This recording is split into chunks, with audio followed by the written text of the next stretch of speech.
Season 4 is just a couple weeks out, and two worlds are about to collide. The latest Fortnite changes finally answered a ton of questions, and some of them aren't good news. Why are the boundaries between worlds about to crumble? What's the final event going to look like, and what's waiting for us next season? Let's kick things off with Season 4, because it's shaping up to be something special. The whole season is built around gaming legends, and if you want a feel for the vibe, think back to Chapter 2, Season 5, where everyone and their grandma showed up as a bounty hunter. That's the exact same scenario we're expecting here. Most of what we know comes from a mural that just appeared at the Seven Sanctuary. Hope's visions are back, and she painted the entire timeline of where Fortnite stands right now, plus a couple of arts that flat out don't exist in the game yet, which is precisely why they read like Season 4 teasers. The first one shows a Seven device that mixes the sprite effigies from the current chapter with what looks like brand new Seven tech. Nothing like it exists at the moment, so it's almost certainly a taste of what the Seven will be cooking up next season. Hovering above it is a giant circle in the sky, and it's either the 0 point blown up to a massive scale or a full-blown portal, which would line up perfectly with the Seven pulling the something into play. The another graffiti is where it gets spicy. You can spot Sandy Strip, except it's been renamed Freedomville. Right now that spot is locked down by the Dark Voyager, which means it's under Geno's thumb, and Geno is the mastermind pulling the strings behind all of this. More on him in a bit. A rebranded Freedomville tells us the Voyager loses his grip and the good guys take the place back. But glance up at the sky, and there's a portal with Geno sitting inside it, the exact same shot we got during the collision event. Put the pieces together, and Geno goes completely off the rails in Season 4, seizing the entire map and marching straight for the 0 point. On top of all that, posters are going to start popping up around the map as we get closer, and they're all nods to gaming icons. There's a Sonic poster, a Mega Man poster, and a few other legends sprinkled in, which fits the gaming theme like a glove. As usual, the narrative won't fully kick off until the middle of the season, but Fortnite is clearly teasing where this is headed. Now here's the thing. Before Season 4 actually lands, we're getting a live event to bridge us into it, and that mural I mentioned even hints at it. The event is called Unstable, and it's a mini event, so keep your expectations in check. This is not going to be some jaw-dropping spectacle on the level of a full season finale. Fortnite basically has two ways of moving from one season to the next. The first is a huge event the night before, where the whole thing goes down, and you wake up the following day in a brand new season. The Shattered was a perfect example, dropping right before Season 3. The second option is an event that happens well ahead of the new season, with consequences that snowball more and more until they carry you into it. Think back to the Pandora's Box event, where the box got struck by lightning, a massive cloud rolled in, and over the next several days, the storm crept across the map until we finally landed in the wrecked season. Unstable is going down that second route. The event itself is set for Saturday, August 15th, next weekend, and it plays out at the Collider, where the 0 point is. The stabilizer that's been under construction is finally wrapped up, and it ties right into everything. Even though the whole thing will only run 3 to 5 minutes, there are some genuinely cool details baked in. Right before it starts, a notification pops up on your screen telling you to head to the Collider, which is something we've never seen before. The event has its own logo, a countdown in the lobby, and a second countdown in game sitting right at the Collider. There's also a strong chance we get a cinematic, and that's a big deal, because a solid cutscene can turn an otherwise May event into something unforgettable. The reason we're betting on one is that the team handling Fortnite's cinematics already has access to this build, so there's almost certainly a hidden cutscene tucked away in there. Since the event lands a few days before Season 4, rather than the night before, we get those escalating consequences. Once it kicks off, getting near the 0 point will start hitting you with random effects, like a burst of extra movement speed, or your interface glitching out so your minimap disappears. Basically, the 0 point is going to lose its mind more and more until Season 4 arrives. That leads straight into the big question hanging over all of it. The Seven have figured out that the visitor was Geno this whole time, and Sloan realized he wants them to do his dirty work for him. We need to focus on what happens next. He wants the 0 point. He's just waiting for us to stabilize it for him. So we choose between doing his dirty work or letting the 0 point destroy everything. His plan is to let everyone stabilize the 0 point so he can swoop in and claim it. So Sloane laid out the choice. Either they stabilize the 0 point and basically hand it to Geno on a silver platter, or they leave it alone and let it tear everything apart. My money's on the 7 refusing to stabilize it and letting it wreck the place, because the 0 point never truly dies. Even when it blows, it rebuilds itself and spins up a fresh island around it as a shield. The catch is that a destroyed 0 point means a shattered reality, and it takes time to reform, which leaves it wide open while it does. So it's not a call anyone makes lightly, but that's the fork in the road, and unstable is where it all begins. So to really understand why any of this is happening, let's rewind and catch the story up, because a lot went down. The headline is that Geno finally got exposed. He'd been hiding inside the 7 disguised as the Visitor, and his own daughter, the Order, started noticing that the Visitor kept vanishing at random with no explanation. Our theory was correct. That's not the Visitor. It's my father. Geno. He was supposed to be dead. Eventually, everyone connected the dots and realized the Visitor was Geno all along. But the second they clocked it, he slipped away before they could confront him and went underground to keep his plan moving.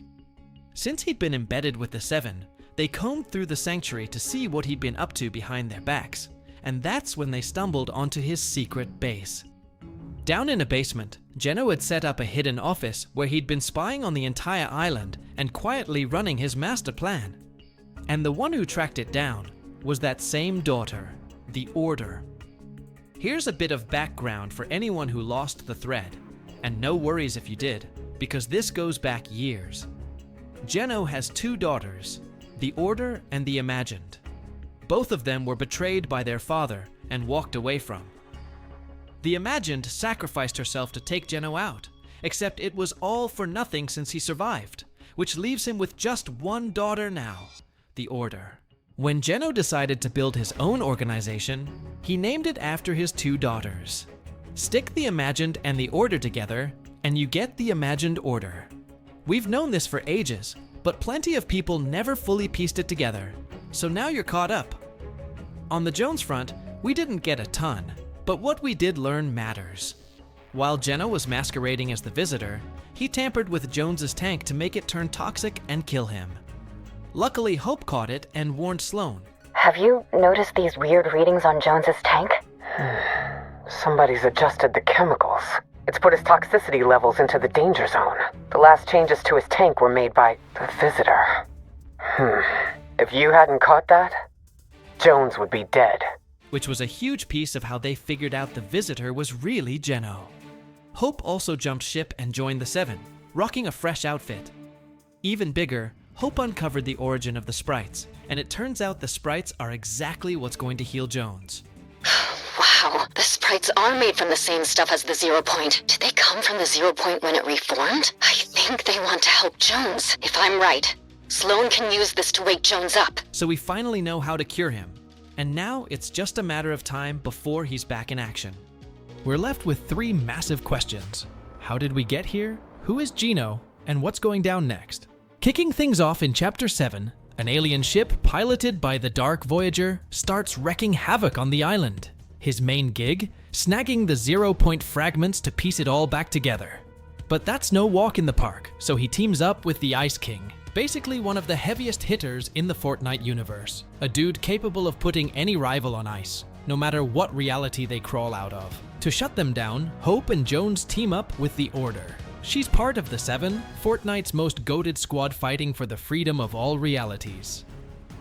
The group actually split up years ago, so the Order puts out a distress call that pulls in the Visitor, just not the version she remembered.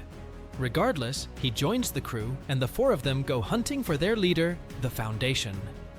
He was chilling, literally frozen in the Ice King's castle, but thanks to his tracker and thermal suit, he breaks out, kicking off a brutal revenge war. Team Foundation versus Team Ice King. While this showdown wrapped up with the season's final live event, along the way we saw the 7 leveling up, pulling in backup like Overwatch and the Elites. But a mole totally flushed all that help down the drain. Yep, I'm talking about the Visitor. Turns out, he was the mastermind who engineered a weapon that would later cripple the Foundation, practically handing the win to the Ice King, as we all know.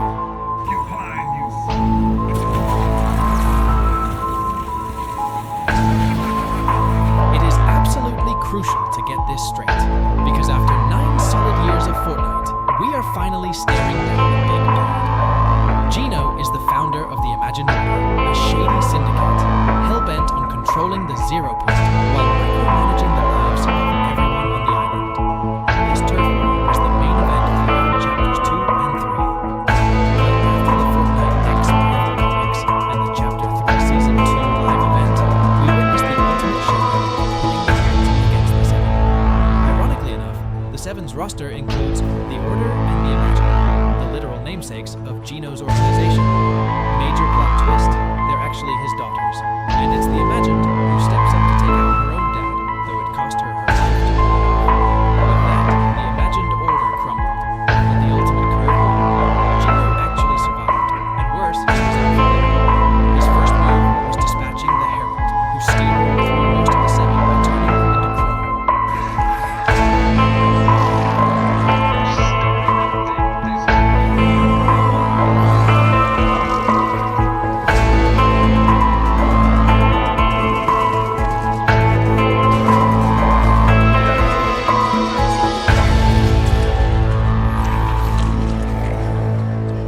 As the years rolled by, Fortnite kept evolving.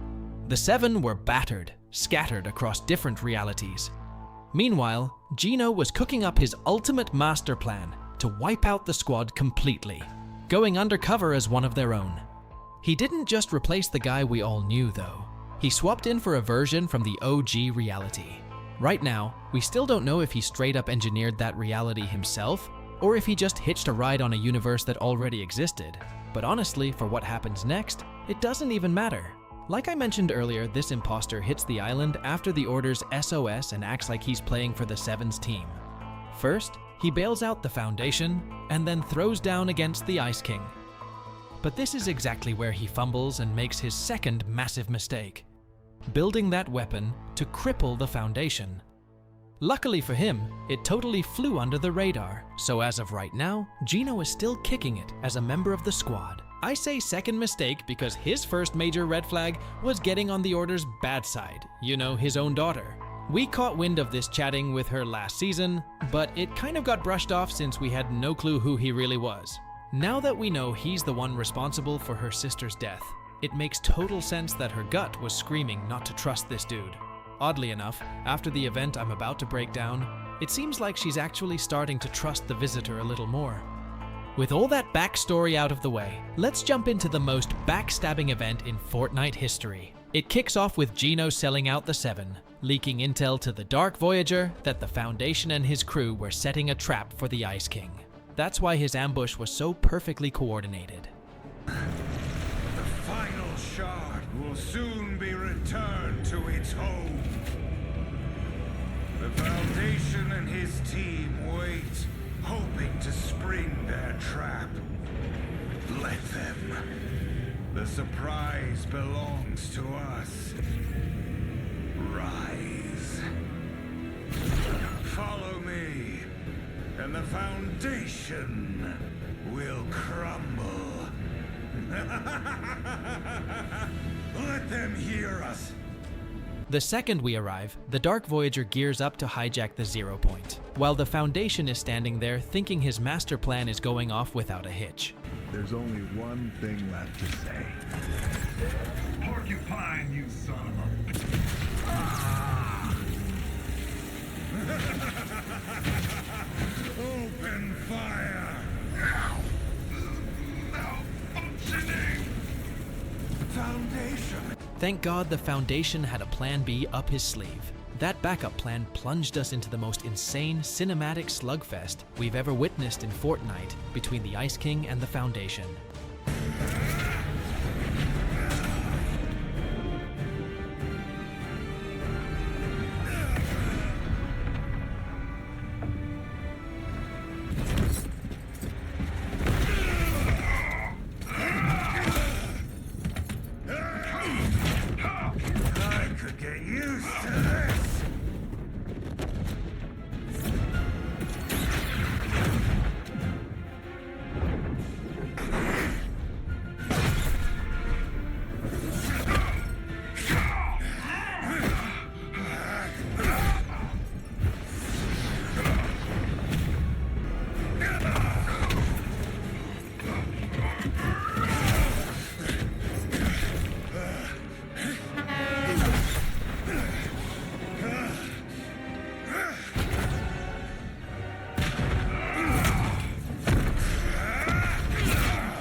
For a hot minute, it looked like the Rock had the whole fight totally locked down. You trapped me! Froze me! Now this ends with me! Lost your step.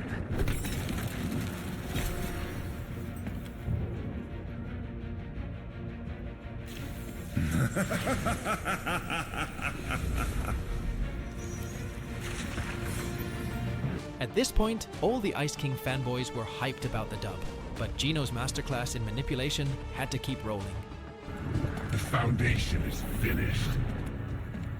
You've played your part well, Ice King. Consider our agreement complete.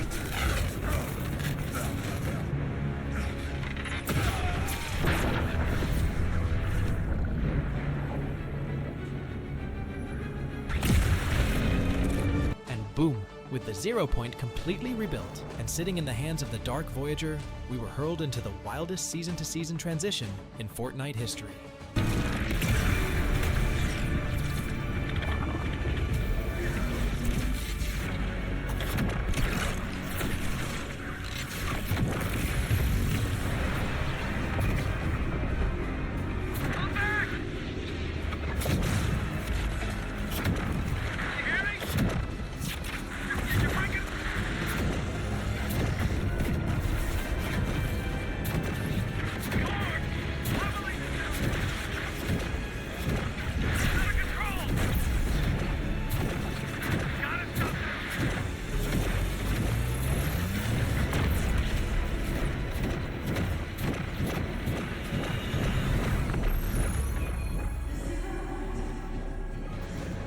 Right when things looked absolutely doomed, the Rift Butterflies pulled a total Hail Mary, gifting us the Infinity Blade that had absorbed the 0 point.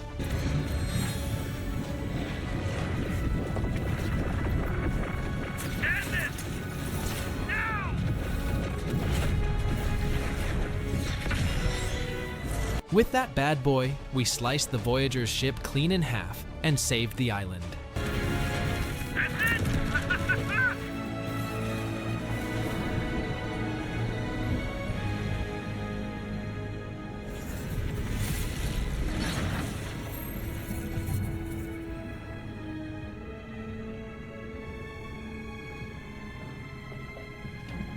But what felt like a massive victory quickly revealed itself to be just another stepping stone in Gino's playbook.